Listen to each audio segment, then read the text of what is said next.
Happy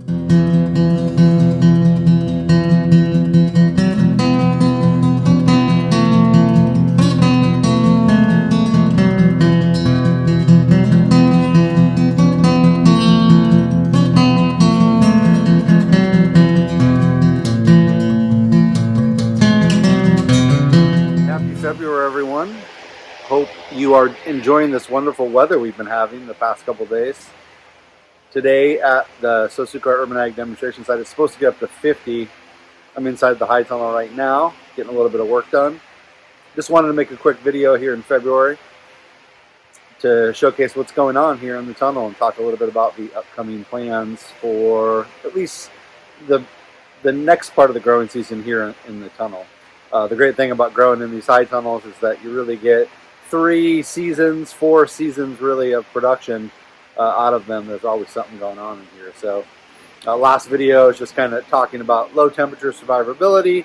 Now I actually have the covers, the low tunnel covers uncovered here in the tunnel, and we'll take a look at what's going on with some of the crops and talk a little bit about the upcoming crop plan as we get into this 2022 growing season. So lots of melted snow. We're expected to get a little bit of snow, I think a few more inches tomorrow, I believe. And I'm hoping, and looking at the 14-day forecast from the NOAA data, it was looking like it's supposed to be above normal temperatures. Hoping below normal precipitation levels, because we have quite a bit. I'm sure the water table is where it needs to be. Soil moisture levels are where they need to be. So hopefully we can get a little bit of dry weather here so we can start doing some preparations for outdoor production starting next month. So let's go ahead and take a look at what we got going on here in the tunnel, and we'll bring you some up-to-date info about what's going on. All right, so here we are in the tunnel, and I just removed the row covers. They had been on for about a week. I think I came here a little more than a week ago to actually do the first irrigation I had done in here in quite some time. So here I have the row cover stacked on top of our worm compost reactor. Right now I'm actually filling up our water tank, so we don't have frost-free water in here. So when it's warm enough outside, I actually am taking water from the building with the frost-free connection we have to our partner's building, neighboring building next to the demonstration site. It won't be for another at least month, 2 months before we get our seasonal water hooked up, and then we'll have more options for irrigation. But for now, this works. It's a little over 200 gallon tank, and I have this electric pump on top that I prime and can water by hand via this hand watering system. I still have some of our irrigation tubing in here for mini sprinklers and things like that, but I choose to just do some hand watering in here during the winter months because frankly, you don't need to do that much watering in the winter tunnel system. So just having a little bit of water availability to do hand watering is about all we really need. Actually have our very first direct seeding of carrots right here, this little 4-foot section. So I've already started planting. February 16th was the first planting. But here we'll just take a quick little preview of what's going on here in the tunnel. So we have some really nice survivability of our overwintered spinach trial. So these are a couple of varieties from a October 14th planting. And you can see these are ready to go, ready to plant. Ready to harvest. And here are some of our experimental plantings from late fall. So there's a November 3rd planting, and that still needs a little bit more time. This is a really cool variety. This is called Auroch. I really like this spinach variety. In fact, I think I'm going to start growing this maybe exclusively because you can see it has really upright growth. So you can see how the leaves here are very upright, so it makes it much more conducive to harvesting. Very easy to take one handful, harvest, and then move on, whereas this other spinach that you see here, this is Space. It's a little bit flatter in terms of its growth pattern, and some of the leaves lay flatter to the surface, so it's a little bit more difficult to harvest. But we'll get in here and harvest these really soon.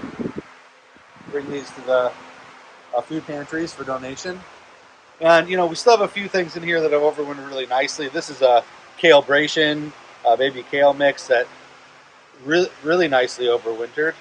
And you can see there is some damage, any of that browning that you see, the lettuce there at the end. So some crops aren't as cold hardy as others, but things like kale and spinach you can see are really cold hardy and do really well. Here are some green onions, a little bit of damage, but not too bad. And you can see here we're even starting to clear out some bed space to get ready for more plantings. Okay. So let's go really quickly look at our last year's sort of plan map.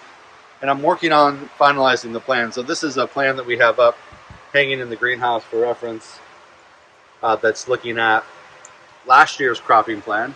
You can see some of the high tunnel information is down here. This isn't perfectly accurate, but I've been messing around with a few different planting systems using spreadsheets as well as actually physically kind of drawing this out to scale with the month and the week of the planting. This is actually through June 6th. This was kind of the tentative plan last year. So working on this plan right now, I'm going to mainly be doing some of the summer solanaceous fruiting crops in here, but we're going to do some plantings of radish, Salanova easy leaf style lettuce, obviously some herbs like basil, and a half bed of kale. So we are going to do some winter crop planting in here, and then by mid-April through May, this will all get planted once again to warm season crops. So one space-saving thing we're going to try to do, because there's a lot of overlap between, this overwintered crop getting harvested and then pulled out, and then doing another planting of cold hardy crops, and then getting those out before getting the warm season crops in here, starting in mid-April. There's just some overlap. So one thing I'm going to do is we're going to do some intercropping, which is traditionally done in tunnels to take advantage of this space. So for instance, if in this bed where the shovel is here, we'll have a row of tomatoes, but initially that bed might be half of the Salanova lettuce and maybe half radishes. What we'll do is we'll harvest the middle rows of radish and turnip first, and then if we still have more to harvest on the outer edges, we can at least get the middles planted with the tomatoes or cucumbers while we're still harvesting those outer rows. So that's kind of a space-saving intercropping technique that's pretty common in high tunnels. Can also be done out of doors, but is very common in the tunnel spaces. So there's a lot you need to think about in planning when you're growing a diversity of crops with multiple succession plantings, multiple rotations.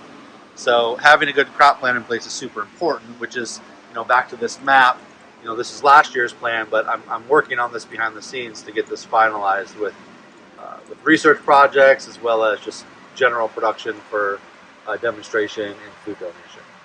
All right, so that's just a little bit of what's going on. I'm going to get this water hooked up. You can see it's just about full, so I'm going to go turn that off and then do a little bit of irrigation in here and head back to the office to do more planting for the upcoming planting. So have a wonderful rest of your February, and get that planning done, and we look forward to bringing you more information as the growing season progresses. So happy February, everyone, and take care.